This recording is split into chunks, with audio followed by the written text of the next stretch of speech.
Coming at that number 5 grip training exercise that I love to utilize for that advanced iron claw training is hanging leg raises. And I know some of you might be sitting there saying, hanging leg raises, that's going to be more about your abs.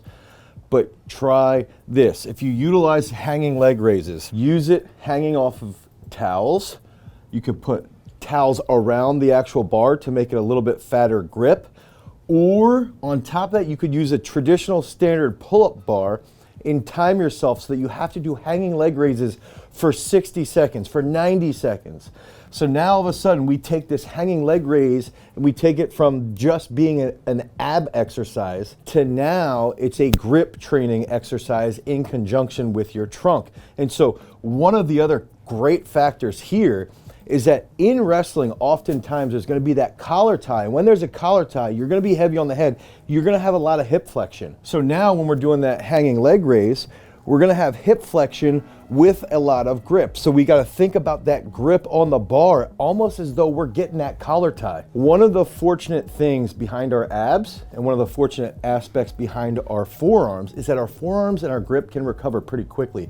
They tend to be slower twitch. So you could do this 2 to 3 days a week and see this dramatic improvement in your grip strength.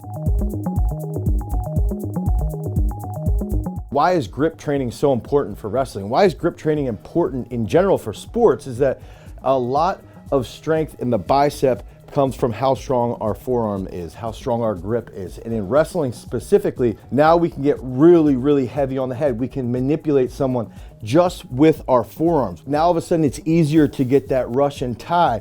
Where you can get that Russian tie, we can manipulate forearms, upper arms. We can pummel a lot easier. Think about someone locking up that cradle. We're locking up that cradle and someone's flailing. They're like the fish out of water trying to get off their back. But if you've got that good grip strength, there's no chance that they're getting out of that hold. So it's really, really important that we understand that grip training can be a huge factor in wrestling. And on top of that, it's also a huge factor as far as match strength is concerned. When you collar tie somebody with a really good grip, it screws with their head. It's a mental win. All of a sudden they start to hesitate. They think about their steps. They fear the power of your grip, and that can lead to even further manipulation and further point scoring for you if your grip is really on point. So that 4th best grip exercise for that iron claw is going to be snatch grip RDL. So again, this is another exercise that I like to utilize, one, because it's going to target a ton of work on the posterior chain. But there's also, when we have that snatch grip, it's going to be wider. So when it's wider, it's going to be harder to grab. It's going to be harder to hold on to. And it's going to have a long duration. If we're doing 4 sets of 9 or 4 sets of 12 of snatch grip RDLs, now all of a sudden our back is getting lit up, our hamstrings are getting lit up, but also our grip if we're not using straps. And I recommend doing 2 sets with a traditional thumb over grip and then 2 sets with a false grip. That false grip is going to be really, really similar to that collar tie, to when you're throwing a half. And when you have a really strong forearm, now you have a stronger capability of wrist flexion. Wrist flexion is going to lead to better manipulation. It's going to lead to better grip control. It's going to lead to better one-on-ones. It's going to be, even if we're going in for a knee pick or for a high crotch, if we have a little bit more strength in our wrist flexion, it makes it easier to finish the move and execute the move. And that's some of the key factors that we've got to think about.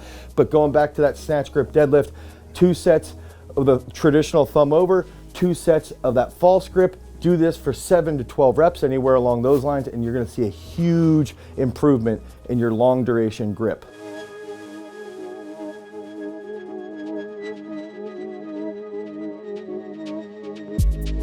So if this is your first time to the channel and you're interested in becoming a better wrestler, you want to learn how to be stronger, how to be a freak athlete, make sure that you like, you subscribe, and you ring that notification bell so we can help you stand on top of that podium. So heading to that 3rd unique iron claw exercise, we're going to be talking about the axle bar bench. So again, this is a movement that's traditionally not known. This is a movement that a lot of people like to ignore.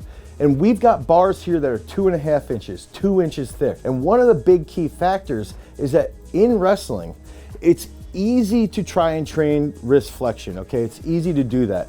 But when we're talking about pummeling, when we're trying to apply a ton of force rapidly, wrestling is almost always done with an open palm. And that's where their axle bar comes into play. If we've got a 2-inch axle bar, we have a 2.5-inch axle bar, now we can bench press with that open palm. But on top of that, we have to squeeze a lot harder with our thumb to squeeze and control the bar while we're going through the entire pattern. So if we're pressing, incline bench, flat bench, whatever it is that you're doing, and you have that open palm, you have to squeeze more in your forearm. That's gonna bring in a lot more motor unit recruitment from your prime movers. So now you're gonna be recruiting more from your pecs. You're gonna be recruiting more from your deltoid as well. So not only are you gonna be improving your grip strength and your ability to apply a rapid amount of force with an open palm, but you're also going to improve the strength of your chest and your upper body. So the axle bar has a huge factor. It plays a huge role in utilizing that grip strength that's gonna apply directly to mat strength. And I recommend doing this once or twice a week. Maybe one day a week, you focus on 7 triples, trying to build pretty heavy. Maybe the second day out of the week, maybe it's 4 days later, now we're gonna do 8 sets of 5 fast and just focusing on speed. But what ends up happening is now you get that really, really strong open palm and you learn how to pummel a little bit more effectively and manipulate your opponent. Coming at that second spot, we've got fat grip pull-ups. And again, this goes back to mat strength application. So when we're talking about the weight room, it's easy to get stronger on just a traditional pull-up. It's easy to get stronger on a traditional bench press. When we're doing snatch grip deadlifts, we can use straps, right? We can use hanging leg raises without even worrying about our grip. But now we're taking all these movements that we will do traditionally in our training program, and we're making it specific for wrestling. We're making specific movements that are gonna help apply the strength gains directly to the mat. And mat strength is essentially taking these movements and then having the capability to control someone at a very high tempo because of your grip. And that grip that we're gonna learn how to utilize from fat grip pull-ups is going to be that pulling strength. That pulling strength from fat grip pull-ups is gonna be, how can we recruit from our biceps more? How can we recruit more from our lats? How can we recruit more in our rhomboids? Now we have that open palm. So again, we're gonna either put fat grips on the pull-up bar, we're gonna wrap towels around it, whatever we need to do to make that more open.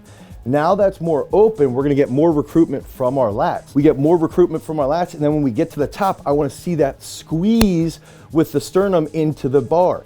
When that sternum gets squeezed into the bar, now we can be more explosive in our lats when we're trying to get that collar tie, when we're gonna be heavy on the head. On top of that, if we're trying to throw someone by, now we're gonna be more explosive because we're able to manipulate their head more effectively. So we've gotta think about that with fat grip pull-ups. We wanna utilize these 2 to 3 days a week in our training. These are our lats. It's easier for our lats to recover on a day-to-day basis. I recommend doing 2 days at a heavier weight. You put weights around a dip belt and now all of a sudden you can do it at a heavier weight. And then 1 day a week, you might do 3 to 5 sets to failure. So you have that nice strength endurance that you need later in the match. So fat grip pull-ups are a phenomenal way to advance your iron claw.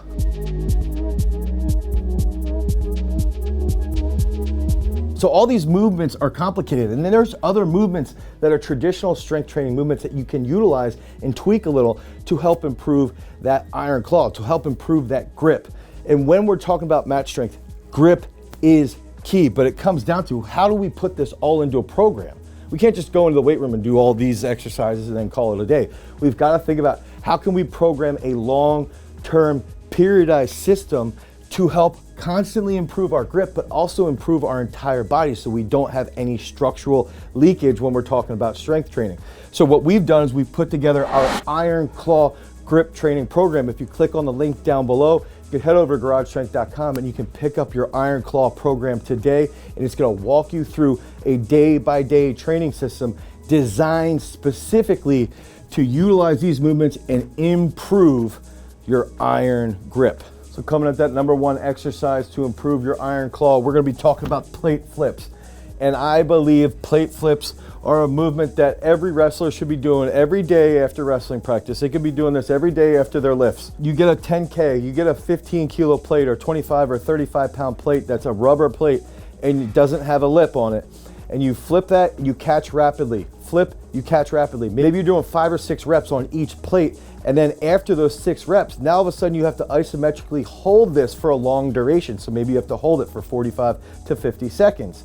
So not only are we gonna be utilizing and focusing on those dynamic contractions when we're flipping the plate, which is going to lead to a faster capability to grab someone's wrist or to grab their neck or to grab their ankle. It's a faster rate of production in our grip. So it's going to feel more explosive when you're getting into those positions on the mat. But then on top of that, when we're utilizing that long duration isometric hold, it's almost like a farmer's carry. So now we're taking these dynamic contractions and then we're utilizing isometric contractions over a long period of time to help train that strength endurance. And that's a big key factor with all this stuff, is that we've got to be dynamic, but we also have to have a lot of strength endurance, because that's when it's going to start to carry over really, really well to the mat. You can't go wrong utilizing plate flips on a regular basis. Again, I recommend doing it almost daily, 5 to 6 reps per each hand, and then try to hold that isometrically over a long period of time.